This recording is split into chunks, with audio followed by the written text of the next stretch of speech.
paper reports that two of the male prostitutes were given a late-night tour of the White House last year.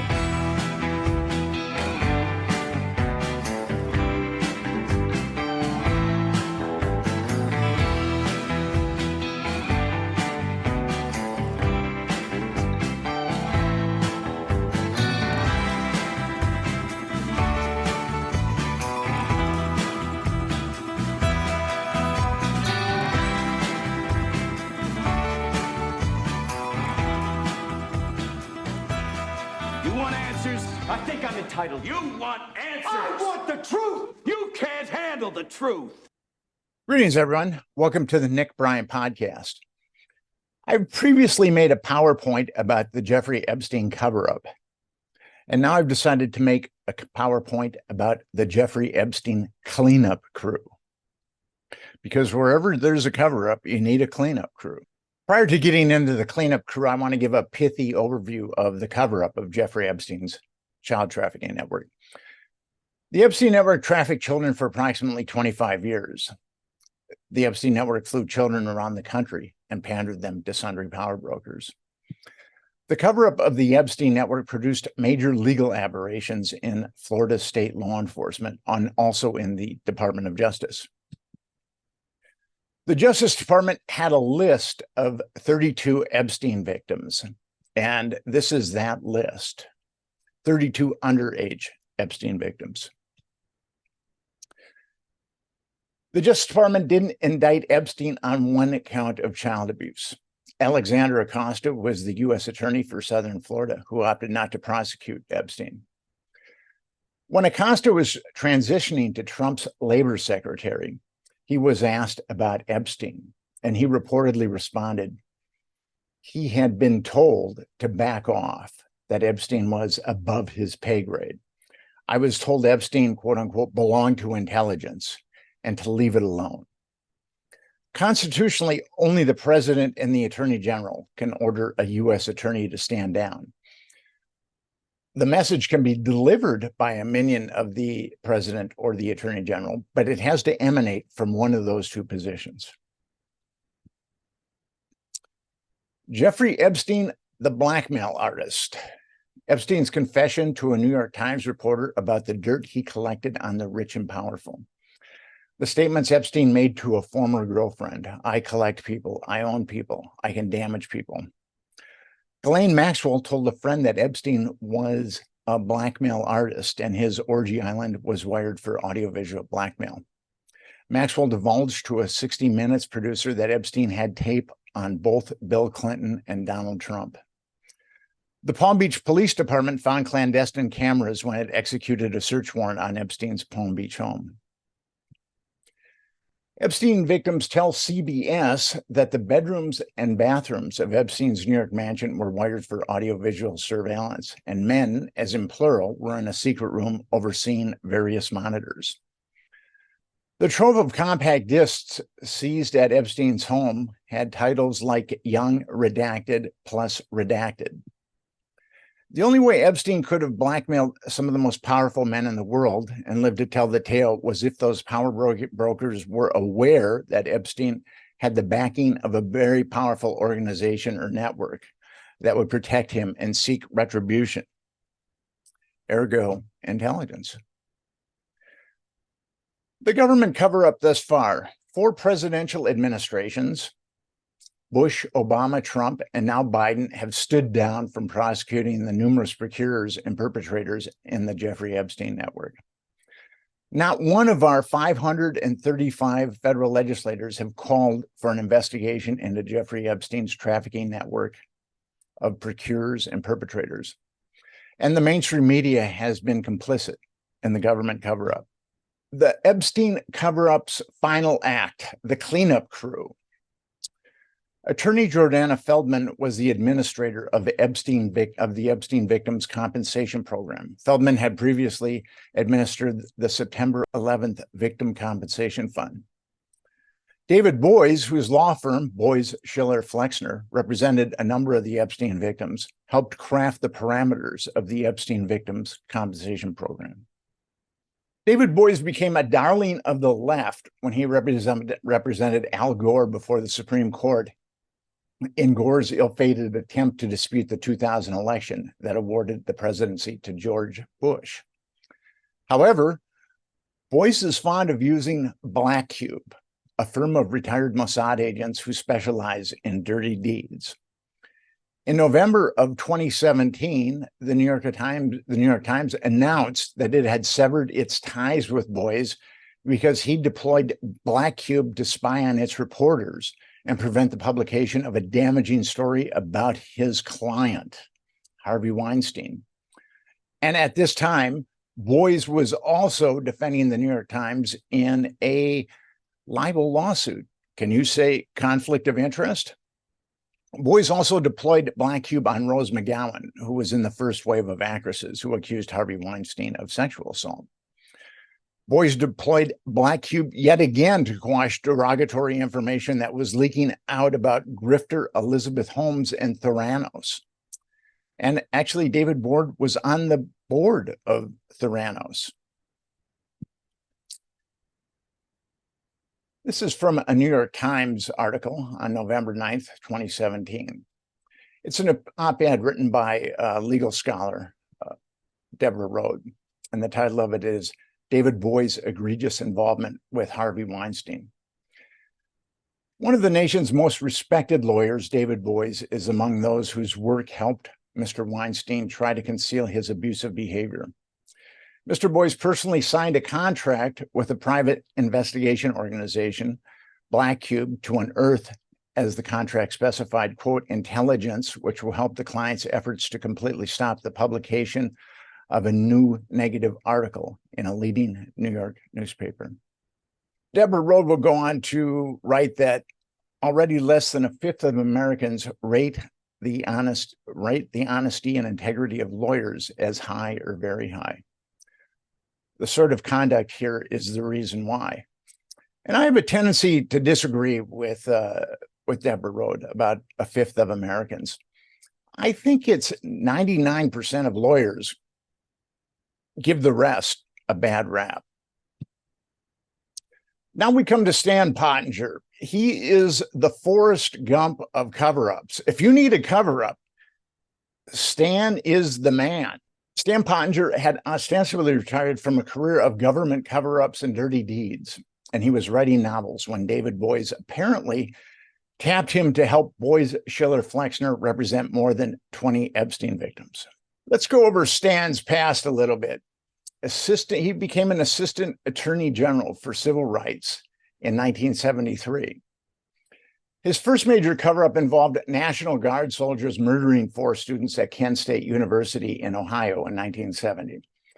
The National Guard soldiers were acquitted of murder, and distraught families and friends, and also concerned citizens, implored the Justice Department to reinvestigate the case. And this is Stan Pottinger. Until you exhaust your ability to ask questions, you have really not done your job, Pottinger said before impaneling a grand jury. In the upper left-hand corner, next to John Stanley Pottinger, we have civil rights protector. So that's keep that in mind, that he's a civil rights protector. That's very rich. So this is from the New York Times from March 30th, 1974. A grand jury indicted 8 of the soldiers for violating the civil rights of the students who were shot. I guess murdering someone would be canceling out their civil rights. But one would think that that's going a little light. Okay, so the soldiers faced 1 year of imprisonment and or $1,000 fine. So, yeah, I think that that's going kind of light too for murder. The grand jury ruled that the soldiers had acted impromptly without orders from a superior officer, so the massacre did not entail a conspiracy. And ultimately, a judge acquitted the soldiers of civil rights violations. This is from an article from the New York Times on May 2nd, 2007. In 2007, a tape of the massacre surfaced.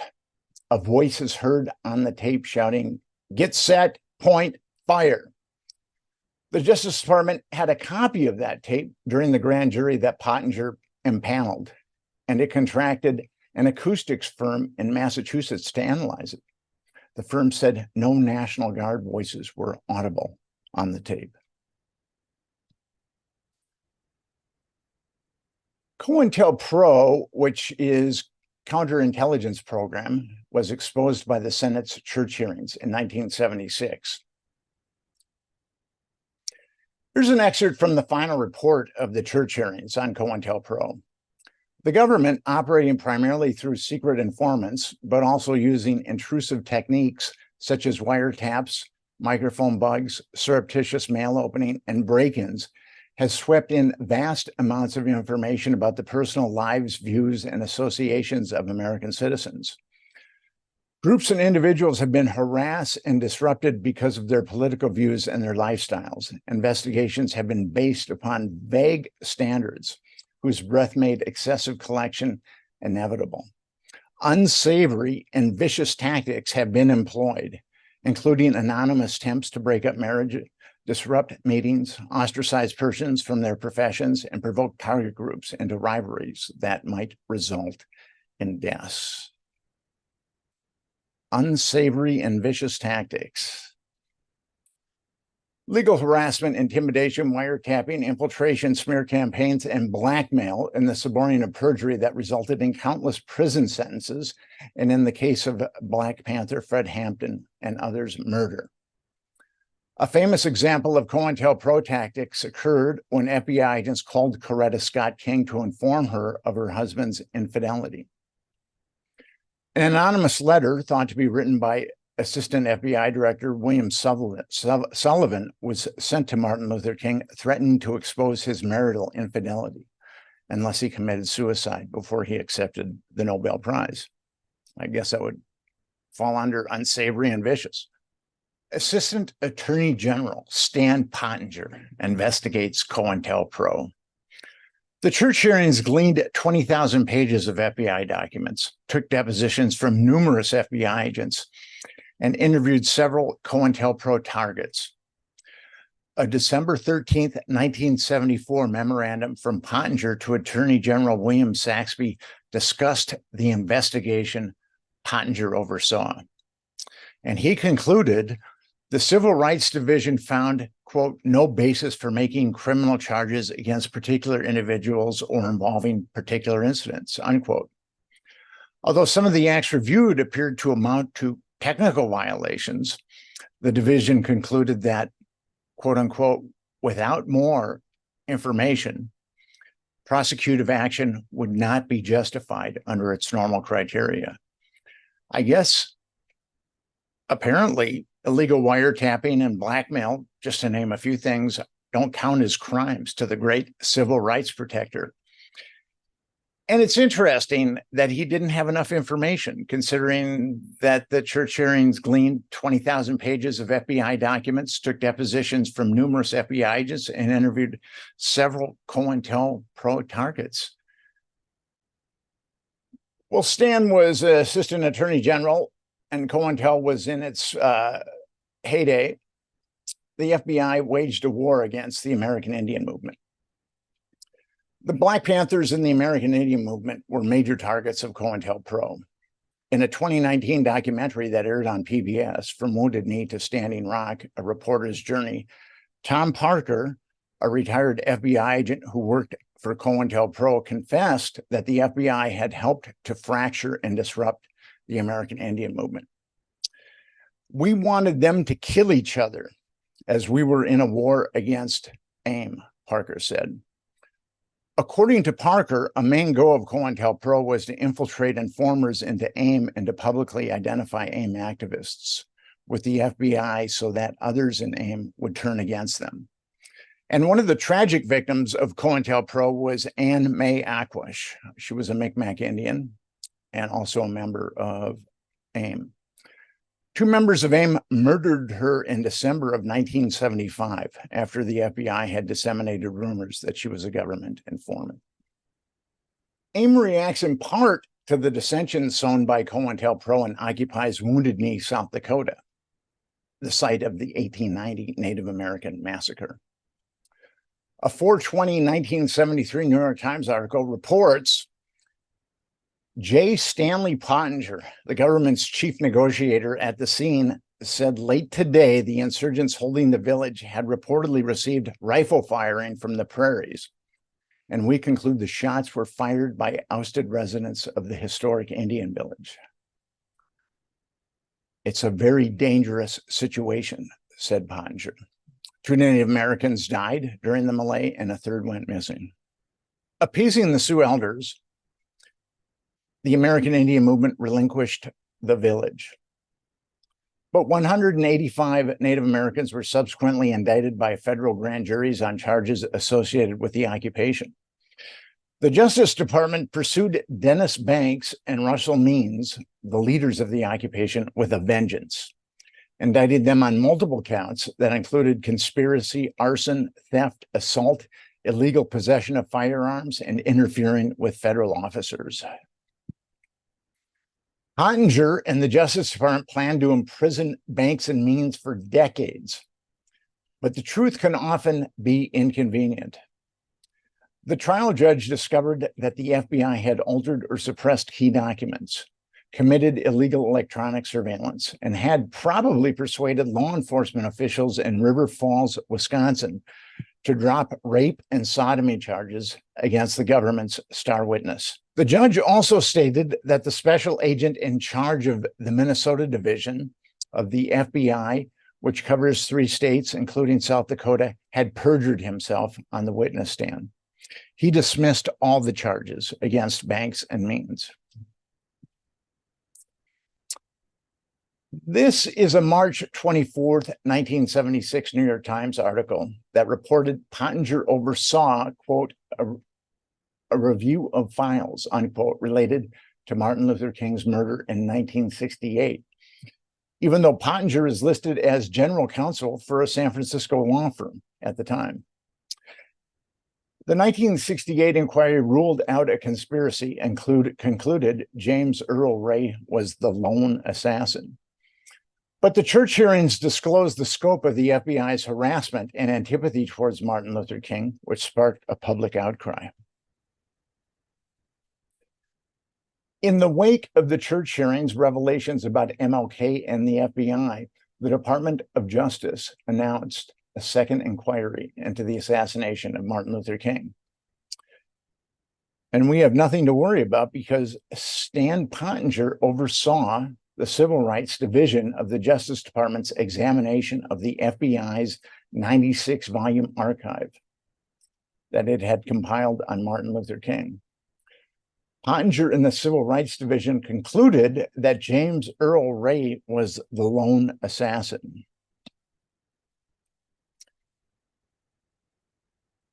It's very interesting. A number of years after Pottinger's conclusion, the King family brought a civil suit against people whom they thought had been perpetrators in Martin Luther King's assassination. It's interesting to note that James Earl Ray pleaded guilty shortly after his apprehension to avoid the death penalty, but shortly thereafter, he attempted to recant his confession. The King family did not believe that Ray was guilty of assassinating Martin Luther King and felt he had been murdered because he started to speak out against the Vietnam War. The King family initiated a civil case against various conspirators, including the FBI and CIA. Lloyd Jawers, a former Memphis tavern owner, and Donald Wilson, a former FBI agent, were the primary witnesses for the plaintiffs. And as I said, this jury ruled that there were a number of people that were involved in the Martin Luther King assassination and that James Earl Ray was not involved. Here's an article from the New York Times from February 20th, 1976. CIA Director Richard Helms ordered the break-in into a photography studio that was owned by a former CIA employee. Pottinger oversaw the case and determined that Helms was innocent of civil rights violations. I had lead responsibility in this case for a couple of months, said Pottinger. We have spared no resources, no time, and no effort. Apparently, the CIA can break into the business of an American citizen, and that doesn't contravene their civil rights. And here's an excerpt from the article. However, Mr. Pottinger told a news conference that Helms' congressional testimony is under review for possible charges. Helms told a number of lies before Congress when he testified that the CIA didn't conduct domestic surveillance. And we know that Stan Pottinger is going to exact justice. And Helms did, in fact, lie to the Senate. Helms testified to Congress that the CIA had not funneled money to opponents of Chilean President Salvador Allende. But the church hearings discovered that the CIA had funneled $8 million to foes of Allende. Helms testified to Congress that the CIA had not conducted domestic surveillance. However, the church hearings found that nearly 250,000 first-class letters were opened and photographed in the United States by the CIA. The CIA's Operation Chaos indexed 300,000 individuals in a CIA computer system and created files on 7,200 Americans and over 100 domestic groups. Intelligence files on more than 11,000 individuals and groups were created by the Internal Revenue Service. So obviously, the CIA has been up to no good as far as spying domestically. Richard Helms told a lot of lies before Congress. And we know that Pottinger is going to help seek justice on behalf of Americans. So here's a New York Times article from November 1st, 1977, about Richard Helms. Helms pleaded no contest to 2 misdemeanors. He was fined $2,000 and given a 2-year suspended sentence. Apparently, Operation Chaos didn't violate American civil rights, or Pottinger would have surely brought down the hammer on Helms. This is a New York Times article from July 19th, 1984. Stan Pottinger is no longer part of the Department of Justice. Now he's part of criminal enterprises. And the article states, Mr. Pottinger, a former head of the Civil Rights Division in the Justice Department, was mentioned twice in the indictment. And what was the indictment? Pottinger was the attorney for the Iranian Hashemi brothers who were illegally sending arms to Iran during the hostage crisis. This is when the Ayatollah Khomeini had the revolution and the Shah was deposed and the Ayatollah became the #1 man. So Pottinger is caught on tape instructing the Hashemis how to ship the arms without disclosing, quote, the identity of the parties involved and the true destination of the goods. So he's obviously involved in shipping arms to an enemy. In the very least, that would be treason. I mean, plus a number of other things. And that paragon of integrity, Rudolph Giuliani, was the U.S. attorney involved in the investigation. And he said, the investigation of Mr. Pottinger is still continuing. It would be unfair to make a judgment at this point. But we know that Rudolph Giuliani is going to come down on Stan Pottinger for these arms deals that are obviously treasonous. Here's an article from the Washington Post on July 19th, 1984. According to a high-level federal official who asked not to be identified, Pottinger was to be indicted last month, but several tape recordings of Pottinger's meetings with the Hashemis have been misplaced. Couldn't they get Stan off on a technicality? Our Department of Justice had to say that they lost the evidence that would have indicted Stan. And here's another quote from the article. The FBI reportedly has partial transcripts of the tapes, but Pottinger's attorneys argue they are insufficient evidence. And in fact, they were insufficient evidence because Stan was not indicted. The October surprise. Prior to the 1980 election of Ronald Reagan, individuals who'd become part of his administration met with Iranian officials in Madrid and Paris. The Reagan emissaries told the Iranians that if they held the 52 American hostages until after the election of Reagan, the Reagan administration would give the Iranians a blue light special on armaments to wage their war against the Iraqis, who we were also selling weapons to. Reagan won by a landslide, and the day he took office, the Iranians released the American hostages. The October Surprise and Stan Pottinger. In December of 1992, the House of Representatives formed a task force to probe the October Surprise. The former president of Iran, Abdul Hassan Bani Sadr, wrote a letter to Congress dated December 17, 1992, which corroborated the October Surprise. In the letter, Bani Sadr wrote that a July 1980 meeting in Madrid, attended by a nephew of Ayatollah Khomeini, Iranian financier Cyrus Hashemi, and Pottinger commenced the early negotiations of the October Surprise. So Stan is getting in on the bottom floor. The House and Senate Senate's investigation of the October Surprise. Pottinger's name is mentioned 174 times in the House's investigation. However, the Reagan officials and operatives, including Pottinger, who participated in the October Surprise, denied their participation. Hard to believe that these guys would lie about something like that. The House and Senate concluded that the arms dealers, spies, and Iranians who attested to the October Surprise were not credible. Ergo, there was no October Surprise. This is from a New York Times article from March 19th of this year. 43-year secret of sabotage, mission to subvert Carter is revealed. So finally, the New York Times reports on the October Surprise. There has been a tremendous amount of evidence about the October Surprise. It was just a given for people that I talked to about parapolitics. And this is the New York Times take on it.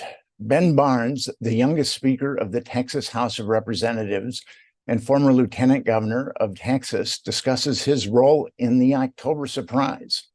And his account is backed up by enough circumstantial evidence for the Times to run with the story. The Times notes, Mr. Barnes is no shady foreign arms dealer with questionable credibility, like some of the characters who fueled previous iterations of the October Surprise theory. So if the New York Times says it, it's got to be true, right?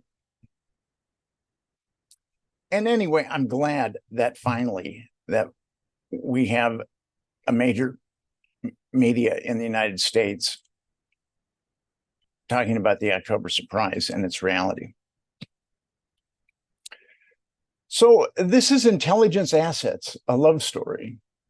CIA asset and feminist icon Gloria Steinem and Pottinger had a 9-year relationship in the 1970s and 1980s. Steinem was the director of the CIA-funded Independent Research Service, which recruited American students to disrupt Soviet-controlled World Youth Festivals in Vienna in 1959 and Helsinki in 1962. And this is a quote from that icon of feminism, Gloria Steinem. In my experience, the agency was completely different from its image. It was liberal, nonviolent, and honorable. Apparently, she wasn't subjected to Operation Chaos, mind control, or the overthrow of a number of third world countries. Steinem maintains that she stopped receiving CIA funds in 1962, but a January 1st, 1977 article from the feminist magazine Meeting Ground provides evidence that Steinem was a CIA asset through most of the 1960s. And now we come to Stanley Pottinger. He's retired. He's retired from a life of lies, and he's going to become a novelist. After Pottinger left the Department of Justice, he incarnated into an investment banker. And he decided to retire from Wall Street in the mid-1990s and become a novelist. Ballantine Books paid Pottinger $500,000 for his first novel, The Fourth Procedure, a medical thriller. Now, this is kind of interesting because today, the biggest advance you will probably get from a publisher is $50,000. But we're talking 1996, and Pottinger is a first-time novelist, and Ballantine Books gives him $500,000. Pretty amazing. He must be a very talented writer. In fact, if I gave Ballantine Books $500,000, I doubt that they would publish a book of mine. So in the hype, Pottinger appeared on Charlie Rose and Today, and it was featured in People. Pottinger wrote 4 novels, and this is what he said. I'm content now. The writing life is the best life there is. I will agree with him on that. So Stan Pottinger was conscripted by David Boies to help with the litigation against Jeffrey Epstein and Jeffrey Epstein's estate. And these are excerpts from Brad Edwards' book, Relentless Pursuit. Brad was also one of the attorneys that was launching civil litigations at Jeffrey Epstein's estate. And this is a quote from Brad's book. The powerful person, Pottinger, who was closely associated with David Boies, one of the most powerful attorneys in America, had called me at midnight at my home. I suspected under the pretense of representing someone whom I no longer had a case. And now, seemingly out of the blue, he's asked a question, the answer to which was Virginia Roberts. Hardly anyone knew that she was in the United States, and they certainly didn't know that I was talking to her. And later in the book, Brad Edwards says, realizing that Maria Farmer was the witness I thought she was, I called the team at Boies Schiller Flexner from my hotel room near Paducah and told them that someone needed to come out and meet Maria to get a firsthand appreciation of her importance. David Boies called me back and told me Stan Pottinger was getting on a plane and would be there that night. So Stan, ever the man of action, he's on a plane that night as soon as Brad Edwards discovers witness Maria Farmer. In Relentless Pursuit, Edwards discusses his suspicions that Pottinger is a CIA agent. So now we have David Black Cube Boies teaming up with ethical eunuch and the Forrest Gump of cover-ups, Stan Pottinger. And Stan really did display that he was an ethical eunuch. He had an affair with an alleged Epstein victim who's extremely damaged. And another victim filed a grievance against David Boies. This is an excerpt from a August 6, 2022 Law 360 article. And it's quoting and talking about Sarah Ransom, who was treated viciously. She's published a book, and she was treated viciously by Epstein and Maxwell. And she had an unbelievably difficult childhood that had sexual abuse in it. This is a woman that needs to be pampered. She has really had a horrific time. And here's an excerpt from Law 360. Ransom also alleges she was asked to put her name to an op-ed written by another attorney who works closely with Boies, John Stanley Pottinger, titled How David Boies Saved Me. So Stan Pottinger wrote an op-ed called How David Boies Saved Me, and they wanted Sarah Ransom to put her name on it. And if David is out there, David Boies, I just want to tell you that if you give me $100,000, I will write an op-ed for the New York Times called How David Boies Saved Me. And actually, I think I'm a better writer than Stan Pottinger, so we wouldn't even have to include Stan. And I would write that op-ed, and all would be well. So getting back to the an excerpt from the Law 360 article, Ransom agreed to say she had written the piece, but she said she felt as though she couldn't say no, according to the grievance. Pottinger did not respond to a request for confirmation or comment. So Stan's keeping his head down low on this one. And there it is, How David Boies Saved Me, from the New York Times on November 1st, November 15th, 2017. Here is an excerpt that Sarah supposedly wrote that was written by Stan Pottinger. Having read the article by Professor Deborah L. Rode criticizing the lawyer David Boies, I doubt that she has any firsthand experience with how Mr. Boies deals with rape and abuse victims. And then Stan Pottinger goes on to say, or should we say, Sarah goes on to say, when I was in the depths of despair from having been trafficked by very powerful people, wealthy people, I was unable to find anyone who would take my abuse seriously. Mr. Boies heard me and came to my rescue. That's pretty quaint that David Black Cube Boies is coming to her rescue. And there she is. And the New York Times is saying what a swell guy David is. Well, Sarah had a very difficult time. And when she was represented by Boies Schiller Flexner, she attempted suicide in 2018. And she was pressured to accept her settlement with the Epstein Victims Compensation Fund as she was recovering from her suicide attempt. And this is from the ethical eunuch Stan Pottinger, the excerpt from the Law 360 article. We are just on the verge of racking up larger costs as the case comes closer to trial, and there will be more depositions, more travel, the retention of expert witnesses, and the like. But right now, neither side has accumulated big costs, which suggests this is a time to settle. A settlement is a possibility. And I believe that when Sarah Ransom was being pressured to settle, that she was in a psychiatric hospital. I've been told that she was. I haven't been able to corroborate that, but that makes Stan Pottinger's and David Boies' conduct so much more egregious. The Epstein Victims Compensation Fund has been a superlative tool to silence victims and protect perps.